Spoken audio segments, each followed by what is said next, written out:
یہ ایک انتہائی اہم مسئلے کے حوالے سے ہے، اور وہ مسئلہ اس کا تعلق ہماری زندگی اور موت سے ہے۔ ہم یہ چاہتے ہیں کہ حکومت ہمارے مطالبات کو سنے اور ہمارے اس بنیادی مسئلے کو حل کرے۔ دنیا میں جتنے بھی ممالک ہیں، اگر ہم دیکھیں ان کی ترقی کے لیے مواصلات ایک نہایت ہی اہم ذریعہ ہے۔ مواصلات کے ذریعے ہی ایک ملک ترقی کر سکتا ہے۔ اگر کہیں بھی مواصلات کا نظام نہیں ہے تو وہ ملک آگے نہیں جا سکتا۔ ہم افسوس کرتے ہیں کہ ہمارا جو علاقہ ہے، پشاور سے لے کر پارچنار تک ضلع کورم کا تمام علاقہ ایک انتہائی انٹرنیشنل اہمیت کا حامل ہے، اور جو کوہاٹو پارچنار روڈ ہے، یہ روڈ ایک انتہائی اہم شاہراہ ہے۔ یہ کسی گاؤں کا یا کسی شہر کا روڈ نہیں ہے، بلکہ یہ ایک انٹرنیشنل ہائی وے ہے، اور اس انٹرنیشنل ہائی وے کو ہمارے حکمرانوں نے اس نہج پر پہنچایا ہے کہ پورے ہائی وے میں کھڈے بنے ہوئے ہیں۔ پورا ہائی وے اتنا خراب ہو چکا ہے کہ ہمارے لیے جانا وہاں پر ایک عذاب بن گیا ہے۔ اب جب ہم دیکھتے ہیں کہ اس روڈ کو حکومت بنائی گی، ہم کوشش کرتے ہیں کہ حکومت اس کے اوپر کوئی ایکشن لے گی، لیکن افسوس ہے کہ ابھی تک حکومت نے اس روڈ کے اوپر کام شروع نہیں کیا، اور اس بین الاقوامی شاہراہ کو حکومت نے مکمل طور پر نظر انداز کیا ہے، اور جگہ جگہ پر اس کو کہیں پہ روڑا ڈالا ہے مینٹیننس کے نام پہ، مختلف جگہوں پہ کسی جگہ پہ بلیک ٹاپ کیا ہے۔ لیکن اگر میں آپ کو بتاؤں کہ اس کے مینٹیننس کے لیے جتنا بھی فنڈ حکومت نے ریلیز کیا تھا، اس فنڈ کا کسی نے وہاں پر چیکنگ نہیں کی، کسی نے دیکھا نہیں کہ پارچنار سے صدا اور صدا سے لے کر یہ کل تک جتنا بھی روڈ ہے اس پہ کام ہوا یا نہیں ہوا، کسی نے بھی نہیں دیکھا۔ اب میں آپ کو ایک اہم بات بتاؤں کہ صدا سے لے کر علیزائے تک، علیزائے سے لے کر چپری بارڈر تک اس روڈ کے اوپر روڑا ڈال دیا ہے۔ اچھا، یہ جتنا بھی روڑا ڈالا ہوا ہے یہ ایک سال سے اسی طرح پڑا ہے۔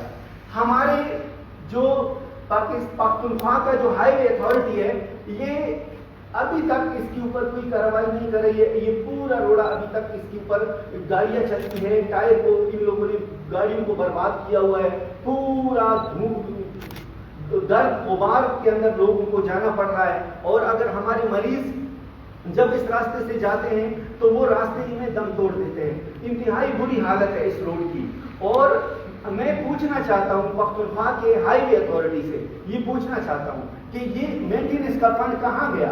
یہ کانٹریکٹر کہاں چھپا ہوا ہے؟ یہ کانٹریکٹر کہاں ہے جو کوہاٹ سے پارچنار تک یہ روڈ کا مینٹیننس اس کو دیا گیا؟ یہ کانٹریکٹر کہاں چلا گیا ہے؟ ہم یہ میڈیا کے تھرو پوچھنا چاہتے ہیں کہ اس کے اندر جتنے بھی کھڈے ہوئے ہیں یہ کیوں فل نہیں کیے، کیوں اس کے اوپر مینٹیننس کمپلیٹ نہیں کی؟ اور دوسری بات یہ کہ ہم نے وزیر اعظم پورٹل پر بھی اس کے خلاف شکایت کی تھی، وہاں سے جواب آیا کہ اس روڈ کے اوپر ڈیزائننگ پہ کام جاری ہے، اس کے ڈیزائننگ پہ کام ہو رہا ہے۔ بس یہ جواب انہوں نے دیا، انشاءاللہ جلد ہی کام شروع کریں گے۔ پھر ہم نے اس کو نیگیٹو فیڈ بیک دیا، ہم نے کہا کہ اس کی ڈیزائننگ کتنے لنک کی ہے، ہمیں یہ سارا ڈیٹیل دے دیں، یہ نئے روٹ پہ بنے گا، کس روٹ پہ یہ بنے گا۔ اس نے پھر اس کمپلین کو کلوز کیا۔ اب شہباز شریف جب سے آیا ہے اس کمپلین کو دوبارہ اوپن کیا تھا، پھر انہوں نے کہا کہ اس کو جلدی جواب دیا جائے۔ پھر انہوں نے جواب یہ دیا کہ یہ ہم کو رائسان موٹر وے انٹرچینج سے یہ پارچنار تک یہ ڈبل ہائی وے بنے گی، اور اس ڈبل ہائی وے میں جو ہے اس کو فیوچر میں موٹر وے میں تبدیل کر دیں گے۔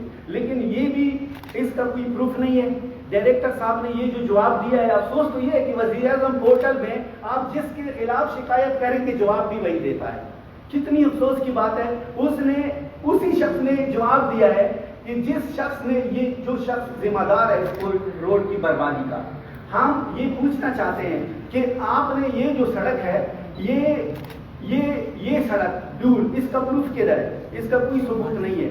اور دوسری اہم چیز ہم یہ پوچھنا چاہتے ہیں کہ آپ نے، ہمیں کوئی اعتراض نہیں ہے، صوبائی حکومت نے سوات میں 2 موٹر وے بنائے، چکدرہ میں موٹر وے بنا رہے ہیں، دیر کی موٹر وے، منسیرہ کی موٹر وے، دیئی خان کی موٹر وے، یہ جنوبی اضلاع کا اتنا اہم انٹرنیشنل روڈ جو کہ افغانستان کے 4 صوبوں کو ملاتا ہے، اور ضلع کرم سے 5 بارڈرز نکلتے ہیں، 5 انٹرنیشنل گیٹس نکلتے ہیں، اور یہ بزنس اور ٹریڈ کا ایک انتہائی اہم ذریعہ ہے۔ اگر حکومت اس روٹ کو ڈیولپ کرے تو یہ پاکستان کی تقدیر بدل سکتی ہے، میرے علاقے کی نہیں، اس ملک کی تقدیر بدل سکتی ہے۔ یہاں پہ معدنیات ہیں، یہاں پہ اگر روڈز بنیں گے تو یہاں پہ کاپر، ہیمیٹائٹ، میگنیٹائٹ، یہ بڑے بڑے یہاں پہ جو لوہے کے پتھر ہیں، ان کے بڑے بڑے ذخائر موجود ہیں، اور ان معدنیات کو ہم اب اس ملک کے لیے، پاکستان کی ترقی کے لیے استعمال کر سکتے ہیں۔ اور دوسری چیز یہ ہے کہ ضلع کرم جو ہے اس کو سٹیزن لینڈ کہا جاتا ہے پاکستان کا، یہ انتہائی خوبصورت وادیوں پر مشتمل ہے۔ یہاں کے وادیاں اگر آپ دیکھیں گے تو آپ سٹیزن لینڈ کو، یورپ کو بھول جائیں گے۔ ہر پہاڑ سے خوبصورت چشمے اور ندیاں نکلتے ہیں، اور سیاحت کے لیے صوبائی حکومت نے ابھی تک کچھ نہیں کیا۔ اب یہ کہہ رہے ہیں کہ ہم نے سیاحت کو ڈیولپ کرنا ہے، یہ کرنا ہے، وہ کرنا ہے۔ اب یہ لوگ مجھے بتا سکتے ہیں کہ پورے 3 سالوں میں تحریک انصاف کی حکومت نے کیا ادھر ایک ریسٹ ہاؤس بنایا؟ کیا ان لوگوں نے کبھی ایک روڈ بنایا؟ جس طرح ہمارے سیاحتی مقامات ہے، جس طرح میگیر ہے، دوسرے اور علاقے ہیں، پارا چمکلی کے خوبصورت علاقے ہیں، اس میں وہاں پر انہوں نے کوئی ایک روڈ بنائی؟ ابھی تک ایک سڑک بھی نہیں بنائی۔ اور خوفناک صورتحال یہ ہے کہ کچھ ایسے علاقے ہیں کہ جہاں پر جنازے کو بھی لے جانے کے لیے کوئی پل نہیں ہے، اور اکثر ایسے حالات ہو جاتے ہیں کہ ابھی جنازے کو اسپتال سے جلدی جلدی گاؤں لے کے جاؤ، ادروائز قبر ادھر رہ جائے گا، جنازہ ادھر رہ جائے گا، یعنی پل وغیرہ کا کوئی انتظام نہیں ہے۔ تو ہم یہ پرزور مطالبہ کرتے ہیں کہ ہمیں مزید مجبور نہ کیا جائے کہ ہم تمام لوگوں کے ساتھ مل کر پارا چنار سے سدا، سدا سے ٹل، تمام علاقے بند کر کے احتجاج کریں۔ ہم احتجاج پر مجبور نہ کیا جائے۔ ہم نے 6 مہینے پہلے حکومت کو یہ بتایا تھا، ہم نے یہاں پشاور میں ایک پریس کانفرنس کی تھی، وہ بھی اس موٹر وے کے حوالے سے ہم نے کی تھی، لیکن ابھی تک ایک ٹکے کا کام اس حکومت نے نہیں کیا۔ آپ یقیناً مجھے شرم آتی ہے کہ پورا ملک سیلاب اس میں ڈوبا ہوا ہے، لیکن میں موٹر وے کا یا میں روڈ کا مطالبہ کرتا ہوں تو مجھے مجبور ہے، ہم مجبور ہیں۔ کیوں کہ ہمارا جو روٹ ہے وہاں پر مریض کو لے کے جانے کے لیے کوئی مناسب راستہ نہیں ہے۔ جب کوئی سیریس مریض کو ہم پشاور لاتے ہیں اسپتال تو ویسے بھی وہاں پہ ختم ہے تقریباً، پارا چنار کا ہاسپٹل دے کے، صدا کا ہاسپٹل دے کے، علیزائی کا دے کے، باقی علاقوں میں تو اسپتال ہے ہی نہیں، کوئی اسپتال دیا ہی نہیں ہے۔ تو جب ہم مریض کو لاتے ہیں پشاور تو وہ راستے ہی میں دم توڑ دیتا ہے۔ ہمارے لیے تو سیلاب ہی سیلاب ہے، ہمارے لیے تو یہ پورا سیلاب زدہ علاقہ ہے، کیونکہ ہمارا روڈ نہیں ہے۔ ہم مجبور ہیں، ہم بہت مشکل حالات میں یہاں سے آتے ہیں۔ اب ہم فائنل احتجاج کا اس پریس کانفرنس کے تھرو اعلان کریں گے۔ ہم انشاءاللہ حکومت کو 20 دن کی ڈیڈ لائن دیتے ہیں۔ اگر 20 دن میں حکومت نے ہمارے روڈ پر کام شروع نہیں کیا تو ہم مل کر اس کے خلاف دھرنے بھی دیں گے اور احتجاج بھی کریں گے، اور 20 دن کے بعد پھر ہم سے حکومت کوئی گلہ نہ کرے، کیونکہ ہم پھر مجبور ہوں گے احتجاج کے اوپر۔ اگر حکومت نے جلد از جلد اس روڈ کی تعمیر پر کام شروع نہیں کیا تو ہم احتجاج ضرور کریں گے۔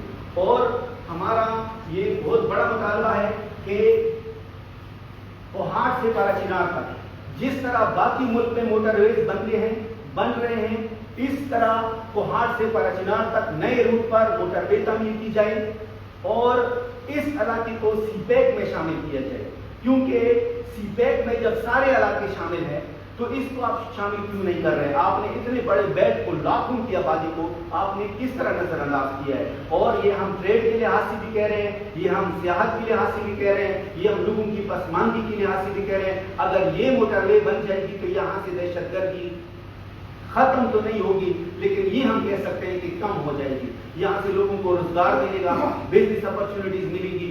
افسوس تو یہ ہے کہ باقی ملکوں کے جو صدور ہوتے ہیں، میں نے ایک دن میں پڑھ رہا تھا کہ امریکہ کا ایک صدر تھا، اس نے وزیر خارجہ کے ایک دوسرے ملک کے وزیر خارجہ کے ساتھ میٹنگ کینسل کی، لیکن نیو یارک کے بزنس کمیونٹی کے ساتھ اس نے میٹنگ کر لی۔ افسوس تو یہ ہے کہ ہم نے بزنس کو لات مار دی۔ ہم تو ترقی چاہتے ہی نہیں ہیں، ہم تو یہ ڈرامے کرتے کرتے کرتے ہماری زندگی گزر گئی ہے. اس روڈ کو بنتے بنتے بنتے بنتے ہم چھوٹے تھے, ہم دیکھ رہے تھے یار گرد آ رہی ہے, چلو یہ روڈ بن جائے گی 5 سال میں, اسی گرد و غبار میں ہمارے بال سفید ہو گئے. افسوس کی بات ہے, یہ کوئی پالیسی ہوتی ہے, لعنت ہے ایسی پالیسیز پر. یہ کوئی پالیسی ہے کہ آپ عوام کو روڈ, اب ہم اپنا کاروبار کریں گے, ہم اپنا بزنس کریں گے, اب ہم پڑھیں گے یا ہم روڈ کا مطالبہ کریں گے کسی حکومت سے. افسوس کی بات ہے, یہ کتنی افسوس کی بات ہے کہ ہم روڈ کے لیے پریس کانفرنس کریں گے. یہ ان کی ذمہ داری, ان کو پتا ہونا چاہیے کہ پراچنار اور ضلع کورم اور سدا کتنے بارڈرز کو ملا رہا ہے, کتنے گیٹس نکل رہے ہیں. اور ہم نے ٹریڈ ایکٹیویٹیز کو وہاں پہ بڑھانا ہے, وہاں سے سامان کو لانا ہے, وہاں پہ مختلف چیزیں افغانستان سے آنا ہے, یہاں سے لے کے جانا ہے. لیکن یہ ساری چیزوں کے لیے ہمیں پریس کانفرنس کرنا پڑا ہے. بہت شکریہ آپ سب کا کہ آپ نے ہمارے اس مطالبات کو سن لیا.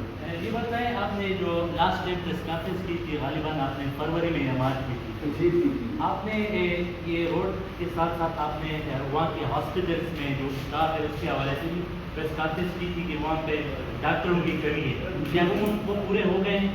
اس کے ساتھ ساتھ آپ نے ایک اور چیز ہائی لائٹ کیا تھا, وہاں جو ٹراما سینٹر بنا ہے جی جی, پاک آرمڈ فورسز کی جو تعاون سے, اس میں بھی آپ نے کہا کہ اسٹاف کی کمی ہے, کیا وہ پورے ہوئے ہیں؟ اس میں آپ نے ذکر نہیں کیا تھا. سر پچھلی پریس کانفرنس میں ہم نے ہاسپٹل کے اپ گریڈیشن کے حوالے سے بھی بات کی تھی. اس میں ابھی تک ڈاکٹرس کی کمی پوری نہیں ہوئی, اس کی حالت اس سے بھی بدتر ہے. اور پھر وہاں پر پرابلم کیا ہے کہ انہوں نے اپ گریڈیشن کا اعلان کیا, اب اس بجٹ سے پورا اماؤنٹ انہوں نے نکال دیا, اور کیا اے ڈی پی میں ان کی کچھ بھی نہیں رکھا ہے, صرف PCU کا ڈرامہ رکھا ہے کہ PCU بنے گا اور اس کے اوپر کام ہوگا. اور ساتھ ہی میں پراچنار کے ساتھ ساتھ میں مطالبہ کرتا ہوں کہ اس سدا ہاسپٹل میں بالکل نارمل یعنی زخمیوں کے لیے بھی کوئی علاج نہیں تھا, کوئی دوائی نہیں تھی, ان کی کوئی مشینری نہیں تھی. تو ہم مطالبہ کرتے ہیں کہ سدا کا جو ہاسپٹل ہے اس میں بھی جلد از جلد اپ گریڈیشن کی جائے اور اس کو اپ گریڈ کیا جائے. تو ابھی تک انہوں نے کچھ نہیں کیا, صرف یہ ڈرامہ کر رہے, کتنی دفعہ کہا ہے کہ ہم نے اپ گریڈ کیا اور کیا کچھ نہیں ہے, اسی طرح کھڑا ہوا ہے. وہ ڈرامہ سینٹر میں ابھی 2 ڈاکٹر بیٹھتے ہیں, ہاں وہ لوگوں نے تھوڑا بہت کام کیا ہے, 2 ڈاکٹر دیکھ لیے. Thank you sir, thank you.